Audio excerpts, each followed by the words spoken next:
ఆనాడు పనిచేసినటువంటి కాంట్రాక్టర్లకి, ఆనాడు పనిచేసినటువంటి సర్పంచ్లకు, ఎంపీటీసీలకు, రిటైర్డ్ అయిన ఉద్యోగులకి నేను అడుగుతున్నా, నేను చెప్పకూడదు, బాగా ఇది అనిపిస్తుంది. నేను మాజీ ఆర్థిక మంత్రిని కాబట్టి నాకు వచ్చి అడుగుతుంటారు, అన్న నాది 5 లక్షల రూపాయల బిల్లు ఉందన్న, జర ఇప్పిస్తావా అన్న, నాది రిటైర్డ్ అయిపోయినా నాకు ఈ రిటైర్డ్ బెనిఫిట్స్ రావాలి, ఇప్పిస్తావా, నా బిడ్డ పెళ్లి చేయాలి, నేను అప్పు కట్టుకోవాలి అని చెప్పి. అంటే ఎంత శాతం తీసుకుంటున్నా? ఇవాళ ఫైనాన్స్ డిపార్ట్మెంట్లో 7 నుంచి 10% కమిషన్ లేకుండా ఒక్క బిల్లు కూడా బయటికి రాని చరిత్ర వాస్తవమా కాదా? ఇదేనా ఈ ప్రభుత్వం? ఉందా ఎప్పుడన్నా? నేను కూడా 5 ఏళ్ళు పనిచేసిన ఫైనాన్స్ డిపార్ట్మెంట్లో. ఎప్పుడైనా విన్నారా ఎప్పుడైనా? ఇళ్లల్లో ఉండే వాళ్ళు కూడా మొత్తం దుకాణాలు ఓపెన్ చేసి గట్లాడి ప్రభుత్వం వీళ్ళు మాట్లాడతారు ఇంకా వీటి గురించి, వాటి గురించి.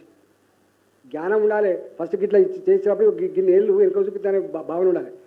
అంటే ద మోస్ట్ ఇన్ఎఫిషియంట్ గవర్నమెంట్, నేను 20 సంవత్సరాల రాజకీయాల్లో, the most inefficient government, the most corrupt government, coordination లేని గవర్నమెంట్, సమన్వయం లేని గవర్నమెంట్, ఇక మళ్ళీ వత్తో రాదో దుర్తో అనే పద్ధతిలో దోసుకుంటున్న గవర్నమెంట్ ఏదైనా ఉందంటే ఈ గవర్నమెంట్ గుర్తుపెట్టు.